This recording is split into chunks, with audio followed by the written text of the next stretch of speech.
इन्नल्लाह व मलाइकतहु युसल्लूना अलन नबी या अय्युहल्लज़ीना आमनू सल्लू अलैहि व सल्लिमू तस्लीमा।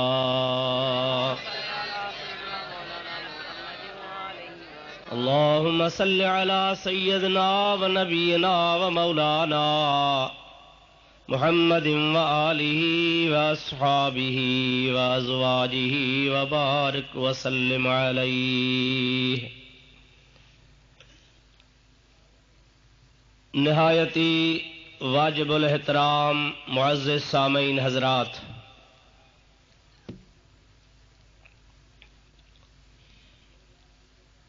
मूं नाचीज़ खां अॻु में अवांजे आॾो असांजे जमात जे मुअज़्ज़िज़ बुज़ुर्गनि ऐं ॿियनि दोस्तनि अॼोके मौक़े जे मुनासिबत सां तव्हांजे आॾो पंहिंजे ख़्यालात जो इज़हार फरमायो आहे। बिना खुशामद जे मां अर्ज़ कंदुसि त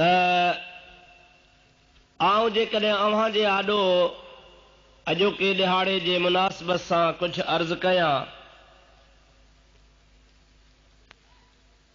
त कुझु न कुझु मां तव्हांजी ख़िदमत में अर्ज़ त करे सघंदुसि, पर मूंखे पाण लुत्फ़ पे आयो जॾहिं ॿियनि जे ज़ुबान खां मूं पंहिंजे रूहानी रहबर ऐं रूहानी पेशवा जी तारीफ़ पे ॿुधी। खुश तरह बाशद किसरे दिलबरां गुफ्त आयद दर हदीसे दीगरां। फारसी वारे शायर चयो आ त तूं पंहिंजे दिलबर जी पाण तारीफ़ करी, उन खां भलो ईअं आहे त तूं चुप करे ॿुध ऐं ॿिया तोखे ॿुधाइनि, वधीक उन में लज़त ईंदी आहे। हिन महल ताईं आला हज़रत क़िबला पीर साईं सरदार दामत बरकातुहुमुल आलिया जे बारे में असांजे जमात जे मुअज़्ज़िज़नि ऐं ॿियनि दोस्तनि जो कुझु ॿुधायो पे, उन जे ॿुधण सां तमामु घणी ख़ुशी पे थी। इंतज़ामिया वारनि चाहियो पे त देर थी वई आहे ऐं मुफ़्तीअ खे जल्दी आणायूं, पर मुंहिंजे दिल जी ख़्वाहिश इहा हुई त ही भली प्रोग्राम तवील थिए हा, दोस्त ॿुधाइनि हा त आउं ख़ुशि थींदो रहां। बहरहाल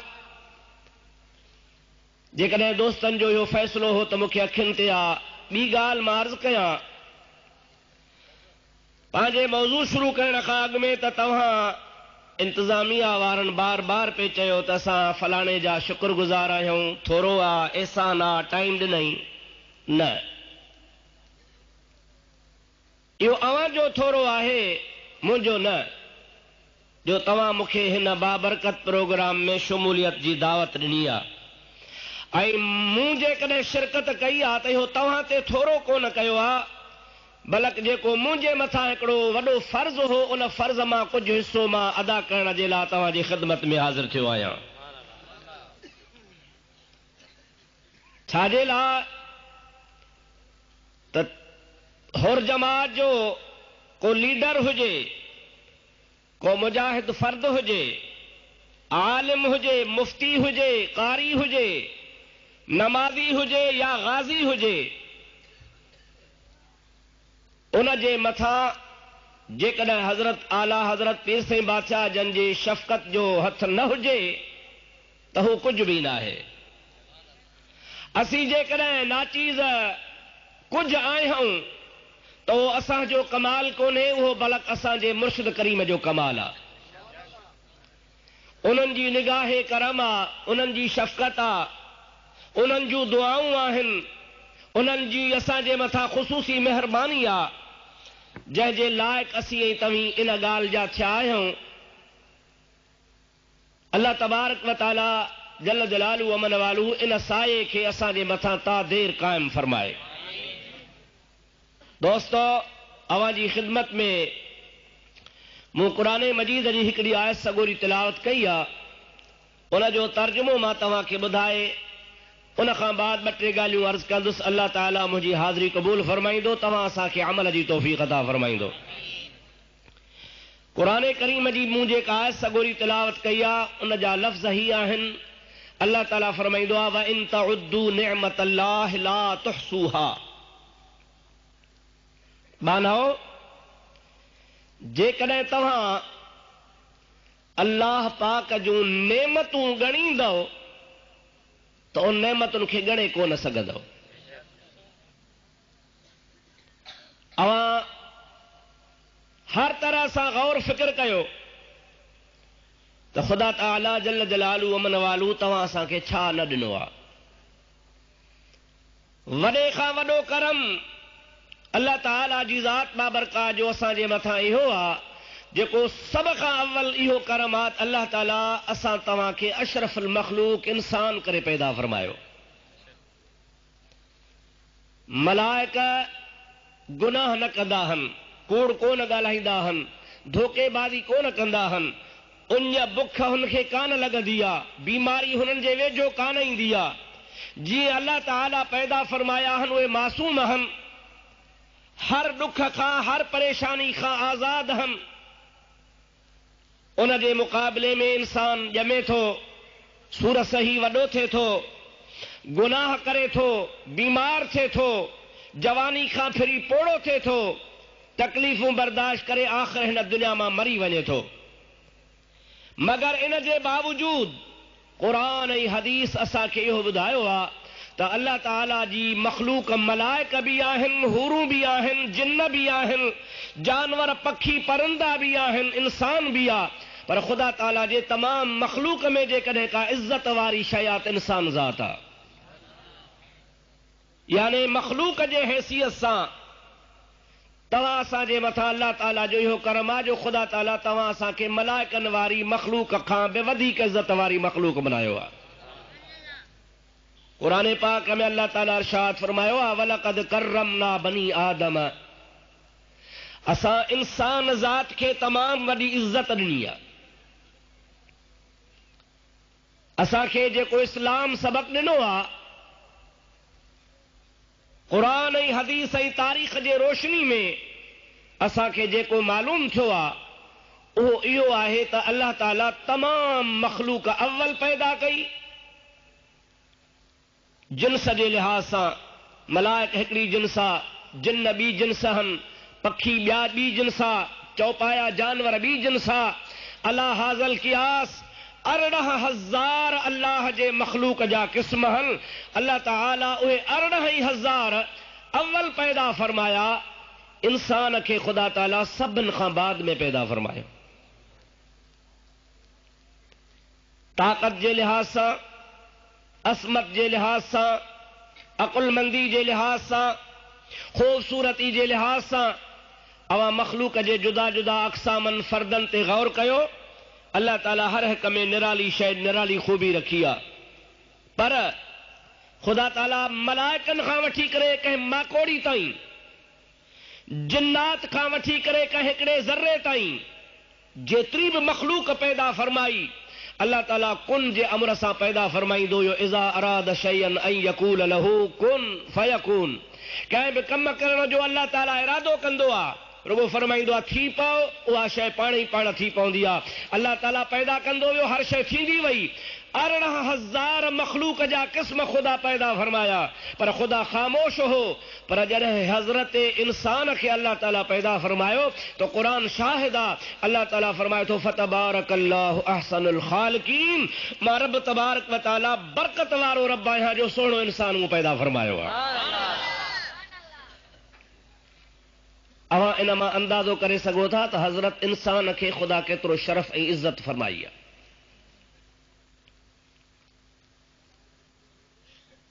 मलाइकनि जे हूंदे, ताक़त वारी जिन्स जे हूंदे अल्लाह ताला इंसान खे मुंतखब करे फरमायो इन्नी जाइलुन फिल अर्द खलीफ़ा। मुझो इरादो आहे रब सोचे तो मां इंसान के पंहिंजो खलीफ़ो ज़मीन ते नाइब बनाया। खलीफ़ो जी माना हूंदी आहे नाइब।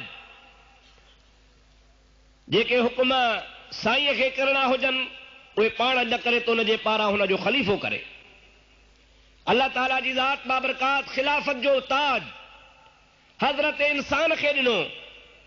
अवां इन मां अंदाज़ो करे सघो था त अल्लाह ताला जो तव्हां जे मथां, असां जे मथां, सभिनी इंसान ज़ात जे मथां केॾो वॾो करम आहे जो ख़ुदा ताला जल जलालु मन वालू मां अर्ज़ कयो त पहिरीं पहिरीं नेमत पाण जे मथां इहा कई जो तव्हां असांखे अल्लाह ताला इंसान बनायो। इंसान छा जो नालो आहे? ॿ हथ, ॿ पेर, ॿ अखियूं, ज़बान सां ॻाल्हाए, खाए पीए, इहो न। इंसान में के गुण हुजनि, इंसान जे अंदर के खूबियूं आहिनि। इंसानियत छा आहे? इंसान इहो उन्स मां वरतल आहे। उन्स, इन जो मादो, इन जो इश्तिकाक उन्स आहे। उन्स मां इंसान ठहियो आहे। उन्स चइबो आहे विरूह खे, राहत खे, मज़े खे, मोहब्बत खे। अल्लाह ताला जल जलालु अमन वालू जंहिं इंसान में मोहब्बत उन्स रखियो आहे, जेकॾहिं कंहिंजे महफ़िल में वेहे अॻियनि खे लुत्फ़ अचे, जेकॾहिं महफ़िल मां ग़ाइब थिए माण्हू उनखे तलाश कंदा वतनि। कंहिं वटि कंहिं कम लाइ हली वञे माण्हू उनजे लाइ अखियूं विछाइनि, उनखे ॾिसनि, इज़त ऐं एहतराम जे निगाह सां ॾिसनि। इंसान त इन जो नालो आहे। पर मुंहिंजा अदा नाराज़ न थियो जेकॾहिं कंहिं इंसान खे ॾिसण सां नफ़रत पैदा थिए, कंहिंजे ॾिसण सां चइजे ख़ुदा करे टरी वञे, महफ़िल में वेही ॻाल्हाए माण्हू चवनि ख़ुदा करे ज़बान बंदि रखे, आज़ार पाड़े ओड़े जे लाइ हुजे, ख़ुदा जे ख़ल्क़ खे ईज़ाए, हुन मां हर शइ बेज़ार हुजे, आउं उनखे इंसान मञण जे लाइ तयारु कोन आहियां। आउं त छा पर अल्लाह जो क़ुरान बि फरमाईंदो आहे, उलाइक कल अनआम बल हुम अदल्लो, इहे इंसान न आहिनि, इहे त जानवरनि खां बि बदतर आहिनि। तव्हां असांखे ख़बर आहे त अॻे पंहिंजा वॾा चवंदा हुआ, जंग मां ईंदा हुआ, अकेला ईंदा हुआ, ख़ुदा करे को इंसान मुंहुं पवे, बगड़ खाई वेंदो, छितो कुतो पटे वेंदो, नांग बला हूंदी, अकेलो आहियां, जानवर जो भउ थींदो हो। जंग मां ईंदे ईंदे इंसान जी तलाश कंदो हो। पर अॼु उहो दौर रहियो आहे जो माण्हू चवे थो ख़ुदा करे भोलो बांदर मुंहुं पए, माण्हू मुंहुं न पवे। कपिड़ा बि लाहे वेंदो, घड़ी बि लाहे वेंदो, जेके जेब में पैसा हूंदा उहे फुरे वेंदो। इहा इंसानियत न आहे। इंसान इन जो नालो न आहे। इंसानियत इन जो नालो आहे जंहिं मां उन्स अचे, जंहिं मां रूह हासिल थिए, जंहिं मां मज़ो मोहब्बत पैदा थिए। मुंहिंजा दोस्तो अज़ीज़ो, अल्लाह ताला तव्हां असांखे इंसान त बनायो आहे, पर अचो त पाण अॼु हिन बाबरकत महफ़िल में गॾिजी दुआ बि कयूं, अहद बि कयूं त ख़ुदा ताला तव्हां असांखे हक़ीक़ी इंसान बनाए। मां अर्ज़ पे कयो त अल्लाह ताला जूं तमामु नेमतूं वॾियूं, पहिरीं नेमत ख़ुदा इहा कई जो पाण खे इंसान बनाई। उन खां बाद में इंसान त सभु आहिनि। अवां मज़हब जे लिहाज़ सां ॾिसो त कई दुनिया में मज़ाहिब आहिनि, फ़िरक़नि जे लिहाज़ सां ॾिसो कई फ़िरक़ा आहिनि, नज़रियनि जे हिसाब सां ॾिसो केतिरा नज़रिया दुनिया में आहिनि। अल्लाह ताला जो क़ुरान इरशाद फरमाईंदो आहे, इनी प्लेटफॉर्म ते अल्लाह ताला जो कलाम पाक असांजी रहनुमाई फरमाए थो, कुल्लु हिज़्बिन बिमा लदैहिम फरहून, कुल्लु हिज़्बिन बिमा लदैहिम फरहून। हर टोलो, हर मज़हब, हर फ़िरक़ो, हर नज़रिए वारो माण्हू पंहिंजी पंहिंजी जाइ ते ख़ुशि आहे त मां हक़ ते आहियां। अवां कंहिंखां बि पुछो, उहो चवंदो मां हक़ ते आहियां। को बि माण्हू पंहिंजे पाण खे ना हक़ ते चवण लाइ तयारु कोन्हे। अल्लाह जे कलाम पाक जो फरमान आहे, कुल्लु हिज़्बिन बिमा लदैहिम फरहून, जेको जंहिं तरीक़े ते आहे उहो ख़ुशि आहे त मां सचो आहियां। पर मुंहिंजा अदा, जेकॾहिं तव्हां असां गौर कयूं त सभिनी मज़हबनि में जेकॾहिं को सचो दुनिया जे तख़्ते ते मज़हब आहे त उहो दीन इस्लाम आहे। जंहिंजे मञण वारे खे मुस्लमान चइबो आहे, अल्लाह ताला जल्ल जलालू अमन वालू कुरान पाक जे अंदर इरशाद फरमायो आ, अल यौम अकमलतु लकुम दीनकुम व अतममतु अलैकुम निअमती व रदीतु लकुमुल इस्लाम दीना। मां अल्लाह ताला तव्हांजे मथां नेमत तमाम कई, अवां जे लाइ जेकॾहिं को मज़हब पसंद करे मां तव्हां ते राज़ी थियो आहियां त उहो तव्हां जे लाइ दीन इस्लाम आहे। इस्लाम छाजो नालो आहे? इस्लाम अमन जो नालो आहे, इस्लाम अखलाक जो नालो आहे, इस्लाम हिकिड़ो किरदार आहे, इस्लाम जा हिकिड़ा उसूल आहिनि। इस्लाम जे रुकननि मंझां हिकिड़ो रुकन इहो बि आहे त मुस्लमान सां मिलंदो आहे त चवंदो आहे अस्सलामु अलैकुम। अवां ॾिठो जेतिरा बि असांजा दोस्त आया पंहिंजे खिताब खे शुरू करण खां अॻु में सभिनी खे अस्सलामु अलैकुम चयूं, पर असांजे अक़लियत जे डॉक्टर साहब भागचंद साहब बि जॾहिं तकीर शुरू कई, हालांकि हू मुस्लिम नाहे, नॉन मुस्लिम आहे, हू पंहिंजे हिंदू अक़लियती मज़हब सां ताल्लुक़ रखे थो, पर अवां जे मेजॉरिटी जे आॾो आयो तव्हांखे चई अस्सलामु अलैकुम। अवां कॾहिं इन ते गौर कयो आहे त अस्सलामु अलैकुम जी माना छा आहे? अस्सलाम सलामती मां वरतल आहे। जेकॾहिं को तव्हांखे चवे अस्सलामु अलैकुम, इस्लाम असांखे इहो थो सम्झाए, अल्लाह जे हबीब जो इहो पैगाम आहे त अस्सलामु अलैकुम चवण वारो गोया हिन लफ़्ज़नि में उनखे चवे थो त तुंहिंजी जान मुंहिंजे आॾो सलामत आहे, तुंहिंजी इज़त मूं वटि सलामत आहे, तुंहिंजो माल मूं वटि सलामत आहे, तुंहिंजो आबरू मूं वटि सलामत आहे, तुंहिंजी का बि शइ मुंहिंजे लाइ हराम आहे, हर शइ तुंहिंजी जे लाइ आउं गारंटी थो ॾियां त तूं मूं वटि सलामती सां आहे, आउं तुंहिंजो दुश्मन आहियां, तूं मुंहिंजो जिगर जानी आहीं। अस्सलामु अलैकुम कंहिंजी जेब कटे छॾिजे, अस्सलामु अलैकुम मां फ़ाइदो त कोन पियो, छो त अस्सलामु अलैकुम जो रूह कहिड़ो आहे? अवां अंदाज़ो कयो त इस्लाम ऐं सलामती सिर्फ़ आहे त मज़हब में आहे। मुंहिंजा दोस्तो इंग्लिश में बि चवंदा आहिनि न, good morning, good evening, good noon, माना बाबा सुबह जो सलाम, मंझंदि जो भली मथे में ज़ोर हो जाई, भला मंझंदि जो तो ते सलाम त भला भली सिजल थे कबो भली सूरन में हुजे, रात जो तुंहिंजे मथां सलामती आहे माना पोइ आधी रात कबो भली पेट में मरोड़ो हो जाई, पर न, इस्लाम जो हिकिड़ो आलमगीर सलाम जो हिकिड़ो तरीक़ेकार आहे। अस्सलामु अलैकुम जो मतिलबु आहे तूं हमेशा हमेशा मूं वटि सलामत आहे। दोस्तो अज़ीज़ो, मां चवंदुसि त ख़ुदा ताला जी तव्हां असांजे मथां जेकॾहिं का ॿी वॾे खां वॾी नेमत इंसानियत खां बाद में आहे त अल्लाह ताला तव्हां असांखे दीन हक़ इस्लाम नसीब फरमायो आहे, त भई चओ अल्हम्दुलिल्लाह। पर मां अर्ज़ कंदुसि त इस्लाम खां बाद में मुस्लमाननि में बि अल्हम्दुलिल्लाह काफ़ी माण्हू आहिनि जन जा मुख़्तलिफ़ रूहानी पेशवा आहिनि। मां अॻे दफ़े बंगले शरीफ़ ते जेको फ़क़ीरनि प्रोग्राम रखियो हो दोस्तनि नौजवाननि, उन में बि इहो नक़ल तव्हांखे ॿुधायो, वरी बि तव्हांखे ॿुधायां। हज़रत पीर साईं मोहम्मद राशिद रहमतुल्लाह अलैह लुकमान शहर में पंहिंजे मुरीदनि जी दावत ते आया,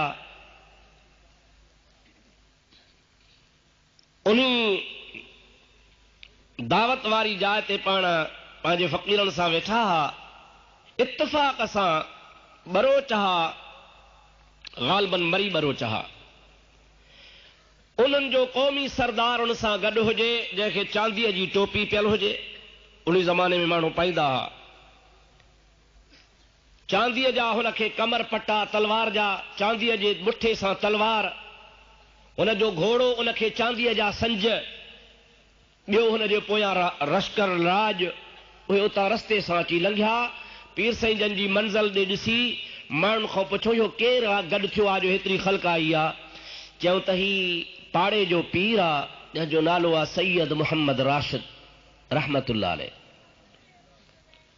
उन चयो त यार असांजो नालो ॿुधो आहे, हलो त हिन जी ज़ियारत कयूं।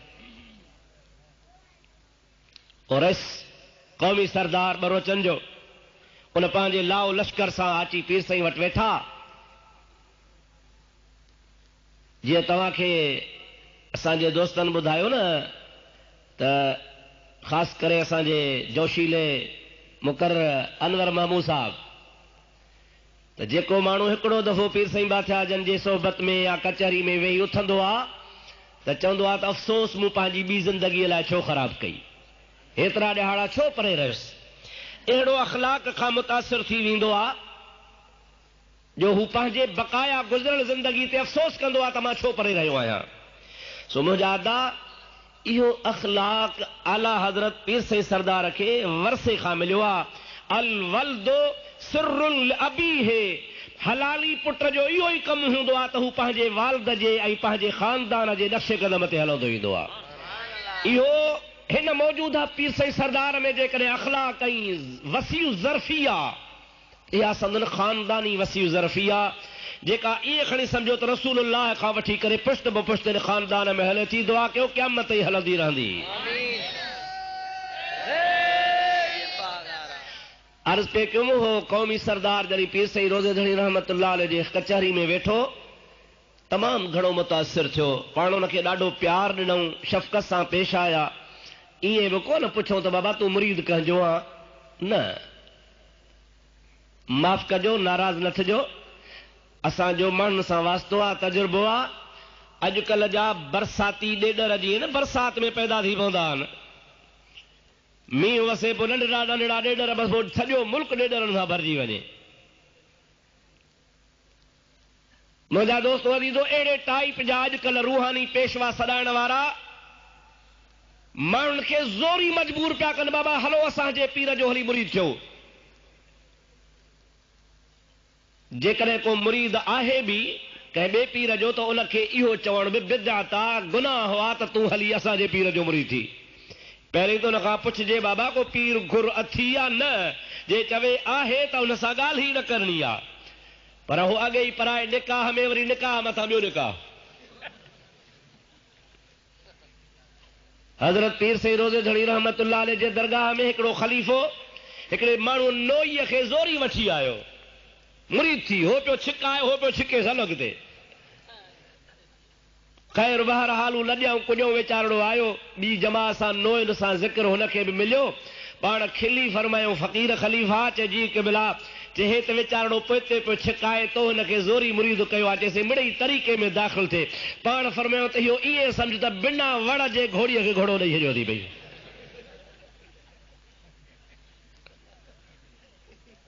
इहे सम्झाणी आहे। माण्हू अॼुकल्ह चवनि था हलो असांजे पीर ॾे। अल्हम्दुलिल्लाह असांजे जमात कंहिंखे बि ईअं कोन चयो आहे त तव्हां हरू भरू असांजे पीर जा मुरीद थियो। न को पीर साईं जन ईअं फरमाइनि था त मुंहिंजा तव्हीं मुरीद थियो। पर मुंहिंजा दोस्तो अज़ीज़ो, जंहिं बि माण्हूअ हिकिड़ो दफ़ो पीर साईं जे रूबरू अची मुलाक़ात कई हूंदी, सोहबत में रहियो हूंदो, मुंहिंजा दोस्तो अज़ीज़ो, हुनजे दिलि जे अंदरि मुहबत जो दरिया मौज खाईंदो आहे ऐं फ़क़ीरनि खे, ख़लीफ़नि खे, जमात खे मिनथू कंदो आहे त बाबा असांखे पीर साईं खां ज़िक्र वठी ॾियो। पीर साईं बादशाह जो ज़िक्र ख़लीफ़ा बि तकड़ कोन कंदा त हल त हाणे तोखे वठी ॾियो बाबा, तरस बादशाह जी मर्ज़ी आहे, कोई ईद जो पैगाम थींदो या को दावत जो मौक़ो थींदो, पीर साईं जन जी मर्ज़ी हूंदी त मुरीद थींदे न त ख़ैर आहे। हिते ईअं कोन्हे को जेको आयो सो गाह जी भरी ॿधियूं हलियो वञ। पीर साईं जन हुन बरोचन जे सरदार खां ईअं बि कोन पुछियो त तूं कंहिंजो मुरीद आहे, बसि आयो अख़लाक सां वेठा, ॻाल्हियूं अलाह रसूल जूं थियूं। जंहिंमहिल उथण लॻा तंहिंमहिल उन बरोच चयो, क़ौमी सरदार क़िबला मां हाणे मोकिलायां थो, पर हिकिड़ी ॻाल्हि तव्हांजी ख़िदमत में अर्ज़ु कयां, पोइ मूंखे इजाज़त ॾियो। पाण फरमायो चओ। चई क़िबला असां आहियूं दरगाह लवारी शरीफ़ जा मुरीद। हज़रत ख्वाजा मोहम्मद ज़मान सुल्तान औलिया नक्शबंदी सिलसिले जो कामिल बुज़ुर्ग हो। सही असां उन जा मुरीद आहियूं, पर असांजे पाड़े में साईं जन जा के मुरीद आहिनि, असांजे पीर साहब खे ॻाल्हाइनि था। इहा तव्हांखे दां था ॾियो। मलफूज़ात पढ़ो। पीर साईं जन जोश में अची विया। हज़रत पीर साईं मोहम्मद राशिद जोश में आया। पाण फरमायो त ॿुधो, ख़बरदार, असांजे मुरीदनि खे असांजी इहा नसीहत आहे त जेकॾहिं कंहिं ॿिए पीर जी गिला थो करे, उहो पंहिंजे पीर जी गिला थो करे। छाजे लाइ? त पीर जेके बि कामिल आहिनि, जिन खे फैज़ मिले थो, उन सभिनि जे फैज़ जो मंबअ मखज़न मरकज़ असली अचण वारी जाइ हिकिड़ी आहे। उहा कहिड़ी आहे? उहा आहे मुंहिंजे मुस्तफ़ा जो मदीने पाक रसूलुल्लाह जो रोज़ो हुज़ूर जी ज़ात गिरामी। सभिनी खे फैज़ उतां थो मिले। पंहिंजे पीर जे लाइ सोचे त मुंहिंजे मुर्शिद खे बि उतां फैज़ मिलियो आहे, ॿियनि कामिलनि खे बि उतां थो मिले।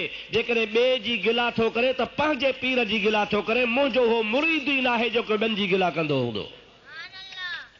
ख़ुदा जो कसम आहे, मलफूज़ा शरीफ़ में ईंदो आहे, जंहिंमहिल पाण इहे रिमारक ॾिनऊं त पंहिंजे असांजे मुरीदनि खे इहो चवणु आहे त ॿिए जी गिला कयव, माना पंहिंजे पीर जी गिला कयव। उन क़ौमी सरदार खे जज़्बो अची वियो, वजद अची वियो, मस्ती अची वई। हुन मस्ती में हुन जी टोपी काॾे हली वई, हुन जूं तलवारूं काॾे हली वियूं, हुन जा कमर पटा काॾे हलिया विया, अखियुनि मां नार वहनि पिया, लाल अखियूं थियूं, जोश जज़्बे में ज़मीन ते लेथड़ण लॻो। काफ़ी देर ताईं लेथड़ी लेथड़ी जंहिंमहिल उथियो तंहिंमहिल अर्ज़ु कई क़िबला मूं अहिड़ो पीर किथे कोन ॾिठो आहे, मां तव्हांजो मुरीद थो थियां पियो। इहा पीर सईद रोज़े धणी रहमतुल्लाह अलैह जी आला ज़रफ़ी हुई। हुनखे दावत त कान ॾिनऊं त तूं असांजो मुरीद थी, बल्कि पाण हिकिड़ी हक़ीक़त हुन जे आॾो बयानु कयो त असांजी जमात, असांजो नज़रियो तअस्सुब खां ख़ाली आहे, हसद खां ख़ाली आहे, गिला खां ख़ाली आहे, असांजो पाक तरीक़ो आहे। मुंहिंजा दोस्तो, मां तव्हांखे अर्ज़ु कयां, 3 नंबर में जेकॾहिं तव्हां असांजे मथां अल्लाह जी महिरबानी आहे त अल्हम्दुलिल्लाह तव्हां असांखे हज़रत रोज़े धणी रहमतुल्लाह अलैह जहिड़ो रहबर मिलियो आहे। दोस्तो अज़ीज़ो, हज़रत रोज़े धणी रहमतुल्लाह अलैह तमामु देर सां आया। उन खां बाद उन्हनि जो फर्ज़ंद हज़रत पीर सईद सिबगतुल्लाह शाह, उन जो दौर पूरो थियो। उन खां बाद में उन्हनि जो फर्ज़ंद हज़रत पीर सईद अली गौहर बादशाह बगले धणी रहमतुल्लाह अलैह। उन खां बाद में वरी उन्हनि जो फर्ज़ंद हज़रत पीर सईद हिज़्बुल्लाह शाह, पीर सईद तख्त धणी रहमतुल्लाह अलैह पंहिंजे लाड़ जे सफ़र में निकिता, हेॾे वञनि पिया।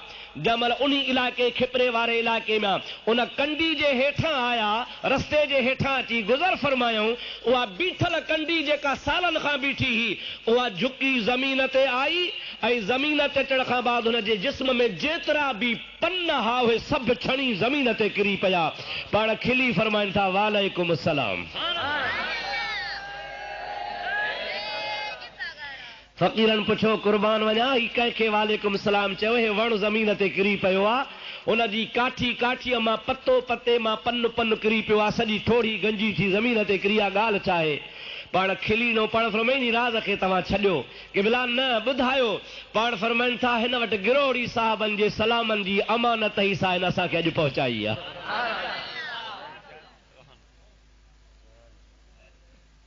अंदाज़ो कयो अल्लाह ताला जो तव्हां असांजे मथां करम आहे या न आहे? जो ख़ुदा ताला तव्हां असांखे अहिड़ो कामिल मुर्शिद नसीब फरमायो। हज़रत रोज़े धणी रहमतुल्लाह अलैह जे सूरत में दुनिया जे तख़्ते ते तशरीफ़ फरमा थियो, जंहिंजो फैज़ मुंहिंजा अदा पौणा 200 साल गुज़री विया आहिनि, तक़रीबन अञा मथे, पर उन फैज़ में अॼु ताईं बि कंहिं क़िस्म जी का कमी कान्हे। दोस्तो, इन दरगाह जेतिरा इनक़लाब ॾिठा ऐं इन दरगाह खे जेतिरो तरह सियासी तरह लोॾियो वियो ऐं ख़तम करण जी कोशिश कई वई, मां सम्झा थो जेकॾहिं इन जो अशर अशीर 10 हिसे जी बि 10 पती जेतिरो कंहिं ॿिए जे मथां बार पवे हा, शायदि उन जो नालो निशानी दुनिया तां मिटिजी वञे हा। पर न, जंहिंजे मथां अल्लाह ई अल्लाह जे रसूल जे रहमत जो हथ हुजे, जेको ख़ुदा जे हबीब जो सचो जाइ नशीन हुजे, जेको मुहम्मदी तरीक़ो खणी दुनिया में अचे, जेतिरो हुनखे तकलीफ़ ॾिनी वई आहे ओतिरो मथे उभरियो आहे। अवां गौर करे ॾिसंदा त मुंहिंजा दोस्तो, रोज़े धणी रहमतुल्लाह अलैह जो ज़मानो फ़क़ीरी जो ज़मानो हो, विलायत जो ज़मानो ज़रूर हो, लेकिन फ़क़ीरी जो दौर हो। लेकिन उन जो सजादा नशीन जे अॼु मौजूदु आहे त फ़क़ीरी सां गॾु अल्हम्दुलिल्लाह बादशाही बि करे रहियो आहे। पर अकेलो पाण बादशाह कोन्हे, न पंहिंजे ग़ुलामनि खे बि बादशाह बनाए छॾियो। दोस्तो अज़ीज़ो, हज़रत पीर सईद जन जे ताजपोशी जे ॾिहाड़े जे ख़ुशीअ में तव्हां सां गॾु थिया आहियूं।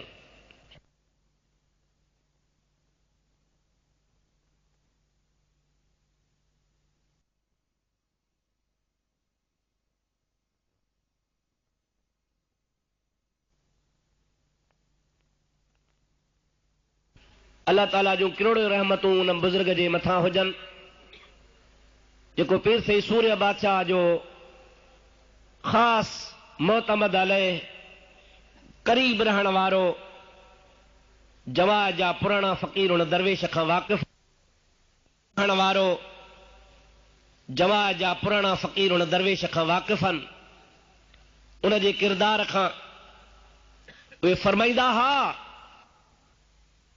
असां जॾहिं पढ़ंदा हुआसूं पाण फरमाईंदा हा बाबा हिन मौजूद पागारे शहनशाह त जमात खे 24 कलाक ईदूं कराए छॾियूं आहिनि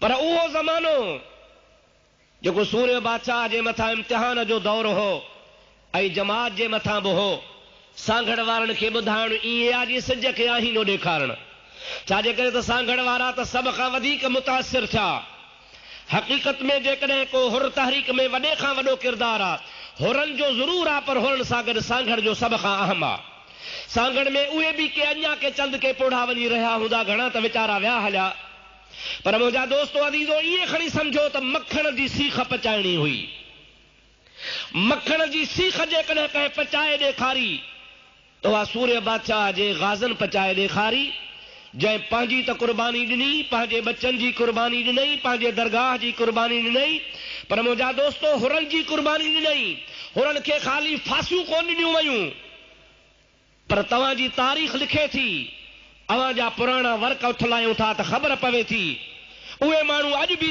ज़िंदा शाहिद वेठा आहिनि जो फ़क़ीरनि जा ॻोठनि जा ॻोठ जलाया विया एतिरे क़दुरु जो जलाया विया जो जहिड़ा माण्हू अंदरि बाहि में जली विया गोरखनि ऐं गोरनि हुनखे ॿाहिरि न छॾियो ज़िंदा मर्द मायूं बच्चा ॿार जली विया पर हुनजे ज़ुबान तां वरी बि भेज पागारा जो नारो निकिरंदो रहियो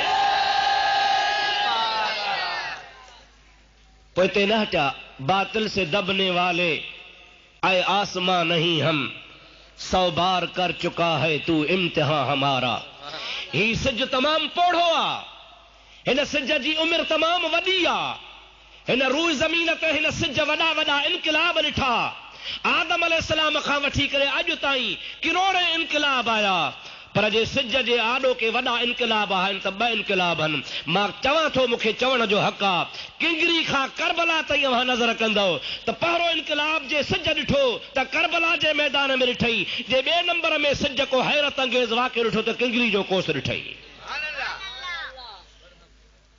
दोस्तो अदीज़ो जमात सगोरी किथे पीर जो ॻोठ दरगाह शरीफ किथे बर्तानिया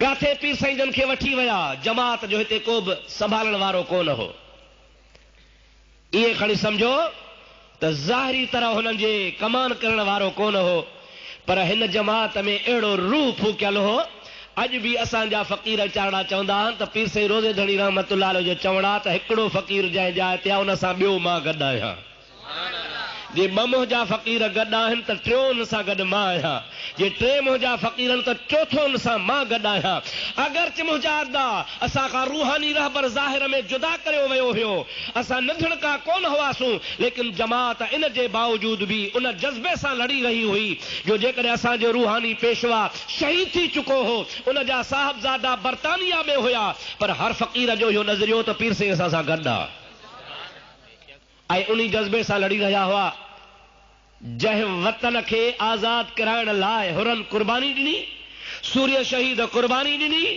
जमात कुर्बानी ॾिनी उहो वतन 47 में आज़ाद पियो थिए पर हुर 52 ताईं लोड़नि में पिया सतम ज़रीफ़ी त ॾिसो बेइंसाफ़ी त ॾिसो जंहिंजे कुर्बान सां वतन आज़ाद थियो जंहिंजी मिल्कियत माल बच्चा ॿार खानदान नज़राने तौर अल्लाह जे राह में कुर्बान थी आहे हुनखे सबक़ ॾिनो वियो हो ला तक़ूलू लिमन युक़्तल फी सबीलिल्लाह अमवात बल अहयाउन वलाकिन ला तशऊरून ख़बरदार जेको अल्लाह जे राह में सिर कुर्बान कंदो आहे तंहिंखे मोह न भाइजो उहो मरण खां पोइ बि जहिड़ो हूंदो आहे मूंखे हिकिड़ो अजीब ग़रीब नक़ल यादि ईंदो आहे अजीब हैरत लॻंदी आहे पीर साईं तजर धणी रहमतुल्लाह अलैह जंहिंजो इस्म मुबारक बि सैयद सिबगतुल्लाह हो सूर्य बादशाह ॿियो सिबगतुल्लाह शाह आना पीर सई सूर्य बादशाह जे हम नाम पीर सई तजर धणी रहमतुल्लाह अलैह लाड़ जे जमात के ख़त लिखियो जमात जा फर्द अचनि जिहाद जे लाइ तयारी करणी आहे टंडे बागे जे इलाइक़े मां हिकिड़ो सैयद ऐं हिकिड़ो माछी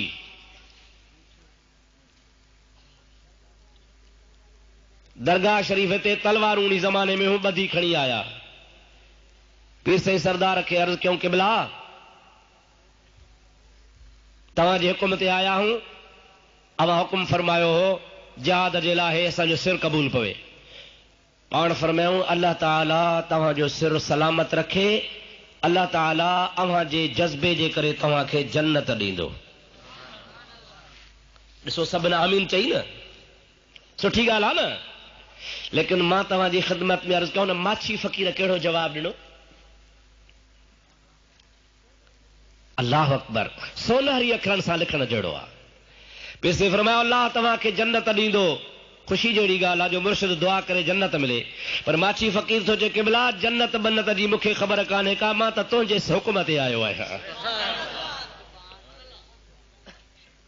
पीर से कोटधणी बादशाह रहमतुल्लाह अलैह खे हिकिड़े फ़क़ीर चयो उनजो नालो बि मूंखे ईंदो आहे उनजी ज़ात जी बि ख़बर आहे पर नालो बि कोन थो ॿुधायां ज़ात बि कोन थो खणा मतां को माइट वेठो हुजेसि पीर साईं खे चई क़िबला में को दुआ कर त में को जन्नत मिले पीर साईं सरदार चयो बाबा हथ खणो फ़क़ीर लाइ दुआ घुरो पीर साईं हथ कया थे झल झल चे क्यों सही चे ओ क़यामत वाली जन्नत न फलानी माई जन्नत मिले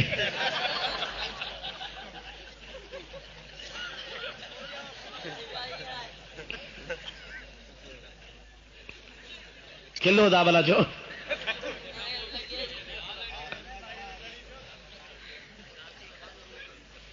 फ़क़ीरनि जा ट्रोपा हल नी पंहिंजा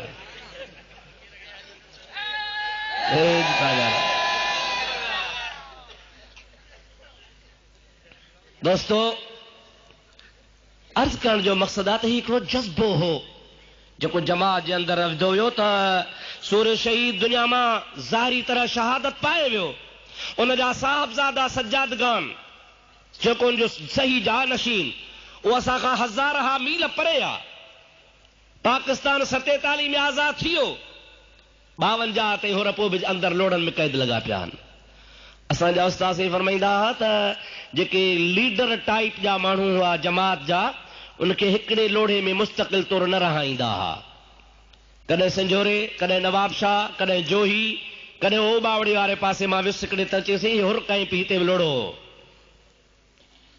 मुख़्तलिफ़ जॻहियुनि ते लिखालाईंदा हुआ त मथां हिकिड़ी जॻह ते ही लीडर टाइप जो माण्हू आहे साईं फरमाइनि पिया त मूंखे नवाब शाह मां कढी सकरन आंदऊं सकरन मां कढी महीनो रहाए जोही मोकिलियऊं जोहीअ मंझां उते मिड़ी 2 महीना मूंखे लॻी विया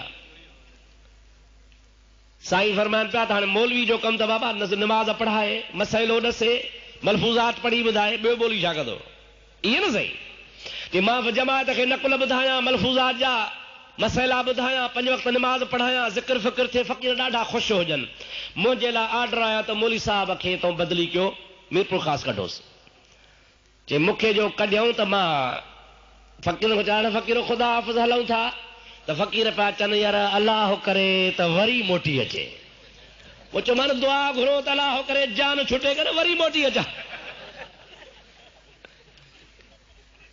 दोस्तो अज़ीज़ो जमात सां तमामु वॾी ज़्यादती कई वई जन कुर्बानी ॾिनी अॼु तव्हां ॾिसंदव न प्राइमरी खां वठी करे MA ताईं जेके असांजा स्कूलनि ऐं कॉलेजनि जा कोर्स आहिनि उते तव्हांखे कंहिंजा नाला मिलंदा सर ऐं ख़ान बहादुर जन लक़ब वरिता मुंहिंजा दोस्तो अज़ीज़ो ऐं जन जी कुर्बानी आहे तंहिंजो नालो ई कोन्हे को अज़ीम जन जूं कुर्बानियूं आहिनि पाकिस्तान ठाहिण में फलाणो ख़ान फलाणो साहब फलाणो मौलाना फलाणो बुज़ुर्ग फलाणो पीर फलाणो लीडर ऐं उन्हनि जो को उन टाइम ते वजूद ई कोन हो बसि उंगली कटा के शहीदूं में नाम लिखवा दिया बसि पर उन में ॾोह मुजादा असांजो आहे हुननि जो कोन्हे छाजे लाइ असांजा जेके पढ़िया लिखिया माण्हू आ उन्हनि इन तरफ़ तारीख़ जे तरफ़ तवज्जो कोन ॾिनो, छो त इहे के आसमान तां कोन किरी पिया जो हुननि जा किताबनि में नाला अची विया। उन्हनि जे मोतक़दनि, उन्हनि जे मुरीदनि जॾहिं नौकरनि में आया, तालीम हासिल कयूं, कॉलेजनि में विया, यूनिवर्सिटियुनि में विया, वॾनि वॾनि उहिदनि ते पहुता, त उन्हनि माण्हुनि पंहिंजनि पेशवावनि जा सबक रखराया जेके अॼुकल्ह नौजवान तबिके खे पढ़ाया वञनि था। ऐं उहो नौजवान चवे थो त फलाणो फलाणे माण्हू जो तहरीक में हिसो आहे। असांजे पीर साईं सरदार त घणी भलाई कई। अनवर मामू साहब फरमायो त पीर पागारो तो हस्ती आ जो हिकिड़े सिंध जे नंढड़े ॻोठ जे नंढड़े माण्हू खे वज़ीर आज़म ताईं पहुचाए छॾियईं। जो व्हाइट हाउस में मुंहिंजा दोस्तो असांजो मुल्क जो माण्हू वञे पियो जंहिंखे मदा दहशतगर्द हुर सॼो वेंदो हो, उते व्हाइट हाउस जो सदर हुनजो इस्तक़बाल पियो करे त पाकिस्तान जो वज़ीर आज़म आहे। त इन में त असांजो किरदारु हुजणु खपे हा, असांजो फर्ज़ हुजणु खपे हा। इहा ड्यूटी असांजे मथां हुई पढ़ियल लिखियल माण्हुनि जी, त असां पंहिंजे वॾनि जी, बुज़ुर्गनि जी, दरगाह जी, ख़ानदान जी तारीख़ अहिड़ी लिखूं हा जो बच्चे बच्चे जो ज़ुबान ते ख़बर हुजे हा त पाकिस्तान बनाइण में वॾे खां वॾो किरदारु हुरनि जो आहे, सूर्य बादशाह रहमतुल्लाह अलैह जो आहे। पर अॼु बि वक़्तु कोन वियो आहे। असांखे घणो अफ़सोस थींदो आहे। तव्हां थोरा पढ़ियल माण्हू जेके वॾा पढ़ियल माण्हू वेठा, मां उन जी ख़िदमत में अर्ज़ु कंदुसि त अवां ॾिसंदो जेके असांजे सिंध में ॿ टे यूनिवर्सिटियूं आहिनि उन में तक़रीबन हर यूनिवर्सिटी में कंहिं न कंहिं जी चेयर क़ाइमु आहे। हे शाह अब्दुल लतीफ़ चेयर, हे सचल सरमस चेयर, हे फलाणे जी, हे फलाणे जी। ऐं उन्हनि जे मथां बाक़ाइदे गवर्नमेंट जे ख़र्च सां मुंहिंजा दोस्तो लाखों करोड़ों रुपया ख़र्च थी उन जी तारीख़ हिस्ट्री गॾु पई थिए। अफ़सोस सिंध जे कंहिं बि यूनिवर्सिटी में न रोज़े धणी रहमतुल्लाह अलैह जी चेयर जो को तज़किरो आहे, न सूर्य शहीद रहमतुल्लाह अलैह जो, न हुरनि जी का तारीख़ आहे। इहो छा? इहो सभु असांजो पंहिंजो क़सूर आहे। पर वक़्तु कोन वियो आहे। अॼु बि जेकॾहिं असांजी तरफ़ तवजो ॾियूं ऐं पंहिंजे तारीख़ खे नए सिर लिखण जी कोशिशि कयूं, पीर साईं बादशाह जन ही फरमाईंदा आहिनि त तव्हां मादी खे छॾे ॾियो, अवां हिन वक़्तु हलंदड़ खे वठो, छो त इहो वक़्तु तव्हां जेको हेड़ो हाणे हथु कंदव ऐं इनखे सुहिणे नमूने सां सुधारींदव, इहो साॻियो वक़्तु तव्हांजो माज़ी बणिजी वेंदो। अॼोको ॾिहाड़ो तव्हांजो सुठो आहे, सुठो गुज़ारींदव, इहो गुज़री वेंदो, इहो तव्हांजो माज़ी थी वेंदो। तंहिंजे करे अॼु बि वक़्तु कोन वियो आहे। जेकॾहिं असांजा सरमाएदार हज़रात जंहिंजी हलंदी पुॼंदी आहे या जिन खे पीर साईं बादशाह जन असेंबलियुनि ताईं पहुचाइनि था पिया, उन्हनि जे मथां इहा ॻाल्हि लाज़िम आहे इन तरफ़ तवजो ॾियनि। इहे शयूं अहिड़ियूं आहिनि जो क़ौमुनि जो बक़ाउ आहे त तारीख़ सां हूंदो आहे। मुंहिंजा दोस्तो अज़ीज़ो, किरदार बि पंहिंजी जॻह ते अल्हम्दुलिल्लाह हिन जमात जो किरदार ख़ुदा कंदो, क़यामत ताईं सलामत रहंदो। पर उन किरदार खे बि तारीख़ जे आईने में आणणु असांजे मथां ज़रूरी आहे। मुंहिंजा दोस्तो अज़ीज़ो, हज़रत पीर साईं जन जॾहिं हिते तशरीफ़ वठी आया, उन प्यारे वाक़े खे आउं तव्हां ॾाढो दोहरायां, यकीनन अवां जी दिलि ख़ुशि थींदी। जंहिं वक़्त में अञा पीर साईं जन ऐं संदन बिरादर मियां नादर शाह रहमतुल्लाह अलैह हिते कोन आया हुआ, अञा हेॾे बरतानिया ॾे हुआ, उन टाइम ते असांजे सिंध जो गवर्नर हो शेख दीन मोहम्मद। उन शेख दीन मोहम्मद जो मज़हबी ताल्लुक चनाह वारनि बुज़ुर्गनि सां हो। हू ख़ानदानी तरह उन्हनि जो मुरीद हो। ऐं अवां खे इहा ख़बर आहे त चनाह वारा बुज़ुर्ग हज़रत पीर साईं मोहम्मद बका शाह साहब रहमतुल्लाह अलैह जा मुर्शिद हुआ। बाक़ी रोज़े धणी रहमतुल्लाह अलैह पंहिंजे वालिद जो मुरीद थियो, यानी पीर साईं मोहम्मद बका जो। पीर साईं सिबगतुल्लाह शाह अव्वल, वो हज़रत पीर साईं रोज़े धणी जो मुरीद थियो। हज़रत पीर साईं अली गोहर असगर बादशाह, उहो वरी पंहिंजे वालिद हज़रत पीर साईं सिबगतुल्लाह खां बैयत थियो। वरी उन्हनि जो फर्ज़ंद हज़रत पीर साईं हिज़्बुल्लाह शाह, पीर साईं मसनद धणी रहमतुल्लाह अलैह, उहे पंहिंजे वालिद हज़रत पीर साईं अली गोहर खां बैयत थिया। अहिड़े तरीक़े सां इहो सिलसिलो असांजे मशाइखनि जो सवाइ पीर साईं मोहम्मद बका जे ॿियो सभु दरगाह सां वाबस्ता रहियो आहे। पर उहा निस्बत त आहे न साईं, उहा निस्बत उन्हीं बुज़ुर्गनि वारी त आहे जो अवां अॼु ताईं बि ॾिठो आहे त दरगाह मुबारक जूं ॿई ईदूं उहो बुज़ुर्ग ईंदो आहे दरगाह शरीफ़ ते पढ़ाईंदो आहे जो पीर साईं बादशाह उन जे पुठियां नमाज़ त पढ़ंदा आहिनि। मां अर्ज़ु पे को त जॾहिं 1951-52 में इहो थोरो चुरपुर शुरू थी त भई हुरनि तां का पाबंदी लाथी वञे ऐं हुरनि तां लोड़ा ख़तमु कया वञनि ऐं दरगाह दुबारो आबाद थिए, साहिबज़ादा घुराया वञनि। ख़ान लियाकत अली ख़ान जो बि कुझु उन में हिसो हो, कुझु जमात जी त पुराणी हिकिड़ी ख़्वाहिश ऐं तमन्ना हुई। बरख माण्हू जमात जा कोशिशि कंदा रहंदा हुआ। वफ़दनि जे सूरत में पीर ऑफ भरचूंडी, पीर अब्दुल रहमान हुन जो नालो हो, जेको पीर साईं जे ख़लीफ़नि जो बि ख़लीफ़ो आहे, उहो गॾु हो। पीर मशहूरी साहब मोहम्मद कासिम मशहूरी लाड़काणे वारो, उहो वफ़द में जी सूरत में हो। उन खां अलावा असांजो मुफ्ती आज़म पाकिस्तान हज़रत अल्लामा मौलाना मुफ्ती मोहम्मद साहिबदाद, जेको उन ज़माने में जमीयत उलमाए सिंध जो सदर हो, उहो इहे पीरनि जो हिकिड़ो वफ़द हो। जमायत जो उन में को बि माण्हू कोन हो। खोहड़ो उन ज़माने में वज़ीर दिफ़ा हो। खोड़े सां लाड़काणे में मिलिया, हुओ कंहिं ईद ते आयो, साईं तूं सिंध जो माण्हू आहे, गादी बि सिंध जी आहे, हेॾो सारो ज़ुल्म थियो आहे, हुर शहीद थी विया, उन्हनि जो पीर शहीद थी वियो, पाकिस्तान ठहियो आहे, 5 साल गुज़री विया, तूं सिंधी माण्हू आहे, असां सभु तोॾे ॿई मेड़ थी आया आहियूं, कोशिशि कर तुंहिंजे हथ मां कमु थी पए त भलो आहे, साहिबज़ादा अचनि गादी आबाद थिए। खोहड़ो मरी वियो आहे ऐं गिलास जे लाइ कोन थो चवां, पर अहिड़ो सड़ियल टाइप जो माण्हू हो, दरगाह शरीफ़ जो हासिद। छूट में हुन लफ़्ज़ जेको हुन वफ़द खे चया, मशहूर साहब फ़क़ीर माण्हू दरवेश हो, साईं मुफ्ती मोहम्मद साहिबदाद फ़क़ीर माण्हू दरवेश हा, ॿिया उलमा सभु फ़क़ीर हा, पीर भरचूंडी वारो हो। उनखे चई ख़बरदार ॿीहर मुंहिंजे आॾो इन कम लाइ न ईंदा कयो, जो तव्हांजो पीर न ईंदो। नकाया दरगाह आबाद थींदी। इहे जेके लोड़नि में बंद आहिनि, 5 साल आहे पाकिस्तान ठहे खे, बाक़ी ॿिन्हनि जी ज़िंदगी लोड़नि में ख़तम थी वेंदी। हिननि जो नस्ल ई ख़तम कंदासीं। पीर जे लाइ न चओ, बाक़ी जेकॾहिं ॿियो कमु हुजे त भली मूंखे चओ। ॿिया त सभु चुप थी विया, पर पीर आफ भरचूंडी, पीर अब्दुल रहमान जलाल में अची उथी बीही रहियो। चई उथो मौलवियो, पीर उथो। उथी बीही चवण लॻो, खोड़ा साहब ॿुध, तूं गवर्नमेंट पाकिस्तान जो वज़ीर दिफ़ा आहीं, तूं तो चई पीर पागारो न ईंदो, इंशाअल्लाह ताला तुंहिंजी कुर्सी न ईंदी, पीर पागारे जी दरगाह आबाद थींदी।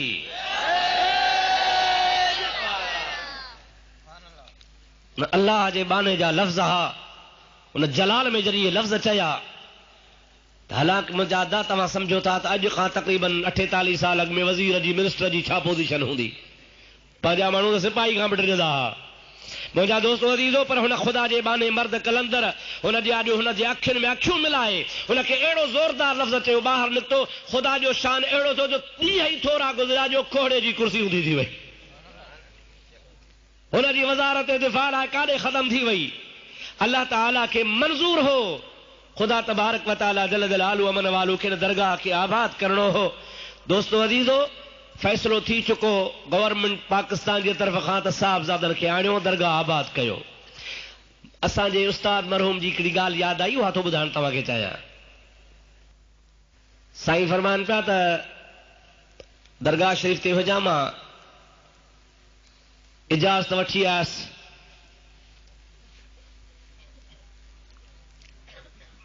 इजाज़तनामो ॾींदा, परवानो ॾींदा त माण्हू ईंदा, त किथे आयो त छॾियांव।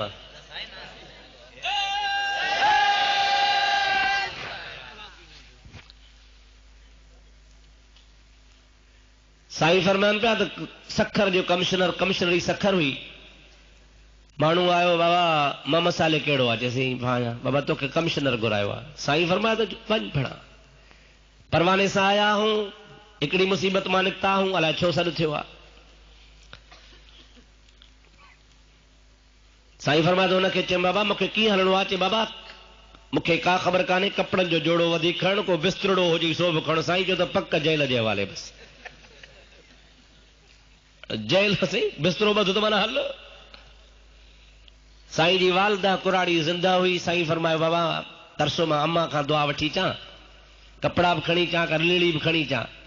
कुराड़ी वालदा खां दुआऊं वठी रिली खणी पाण सां दरगाह शरीफ जे शाही दरवाजे ते ॿाहिरां बिस्तड़ो रखी रोज़े शरीफ में अंदर वयो, उते दुआ घुरियईं। दुआ घुरी ॿाहिरि निकिरी शाही दर खां हाणे निकिरे पियो त साॻो मौलाना मशहूरी साहब अची रहियो हुजे, पेरनि में जुती कान्हेसि, दरवाज़े खां अंदर दाख़िल थी रहियो आहे। उस्ताद साईं जो वाक़िफ़ हो, सुञाणंदो हो, बुज़ुर्ग दरवेश आहे, दरगाह जी निस्बत वारो आहे। अॻिते वधी चई बुज़ुर्ग दुआ कजां, कमिश्नर घुरायो आहे, ख़बर न आहे, मस मस सूरनि खां छुटी मोकल हिकिड़े मिली आहे, हाणे घुरायो अथनि, चए बिस्तरो ॿधी हल। मशहूर साहब फरमायो मोहम्मद साले तूं ॿाहिरि 5 मिंट मुंहिंजो इंतज़ार कर, मां रोज़े शरीफ मां थी अचां थो, पोइ तोखे इजाज़त आहे। बुज़ुर्ग रोज़े शरीफ में वियो, साहिब करामत कमाल जो बुज़ुर्ग हो। अंदर रोज़े शरीफ में काफ़ी देर वेही दुआ घुरी ॿाहिरि निकिरी, चई मोहम्मद साले तोखे मुबारक हुजे, वञ। साईं कहिड़ी थो मुबारक ॾिए? चए मूंखे ॿी त ख़बर कान्हे का, पर रोज़े शरीफ में अंदर ईद लॻी पई आहे। रोज़े शरीफ में अंदर ईद वारो समा है। साईं फरमाइनि पिया त मां दिल में सोचियो त बुज़ुर्ग मौलवी साहब मुंहिंजो पुराणो वास्तेदार आहे, मिड़ई मूंखे आथत थो ॾिए, मुंहिंजे लाइ त का घड़ी पई आहे। ख़ैर मां रवानो थियुसि, सखर पहुतासीं, रातो रात गाॾी में खयूं, सिधो कराची पहुचायूं, रात रहाए सुबुह जो गवर्नर हाउस में वठी आया। मां जो अचां त मुख अॻु में जमायत जा मुख्य अॻुवाण, अवां जे इलाइक़े जो सिराई सावण खान, ॿिया वग़ैरह वग़ैरह जेके वॾा वॾा जमा जा ख़ासि तौर ख़लीफ़ा मुख हा, उहे सभई उस्ताद फरमाया मुख अॻे वेठा आहिनि। मां जो पहुतुसि पुछो मां ॾे ख़बर, हू पिया चवनि तूं ॾे ख़बर।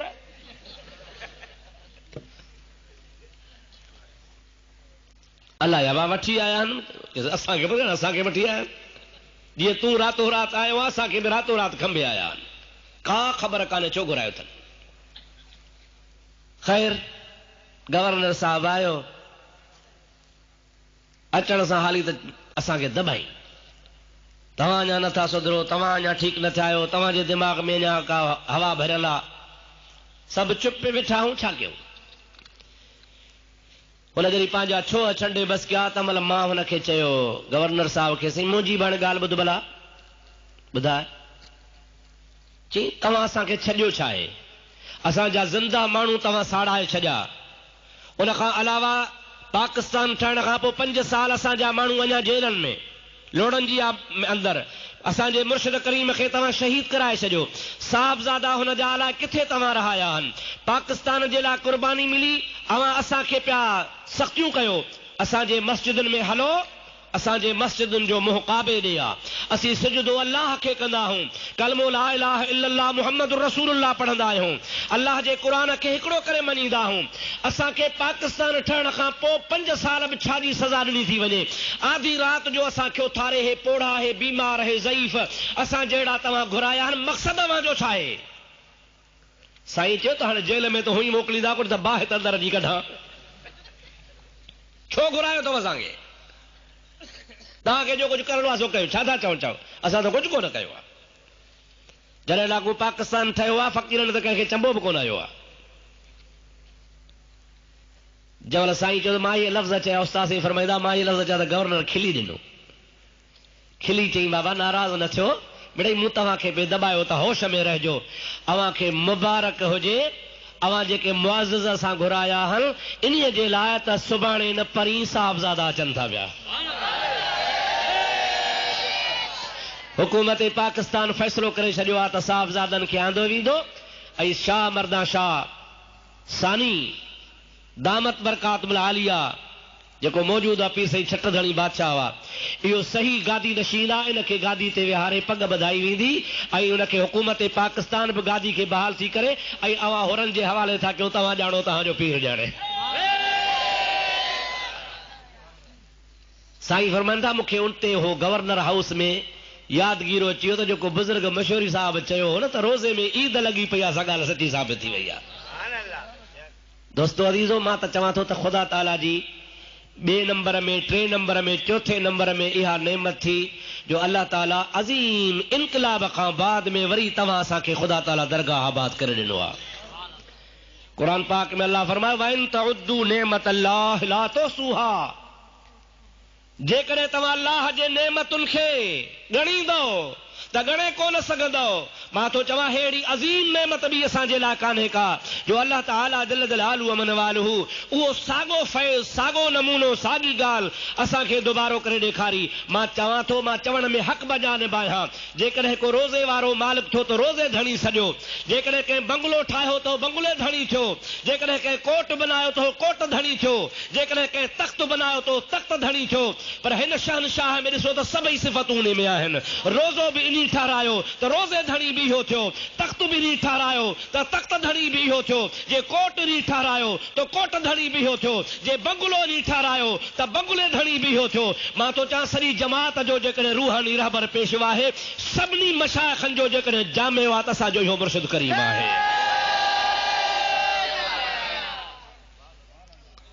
ॿियनि सभिनी गादी नशन को हिकिड़ो हिकिड़ो कारनामो कयो हूंदो, हिन सभु करे ॾेखारिया। चयोमां साईं दुआ कर साहबज़ादा अचनि था, कि हाँ अचनि था, कि हाँ अल्हम्दुलिल्लाह से अचनि था। जे अबा ॻाल्हाईंदा बुज़ुर्ग सिराए कि अबा हथ चाओ दुआ मंगो, सभिनी हथ खया।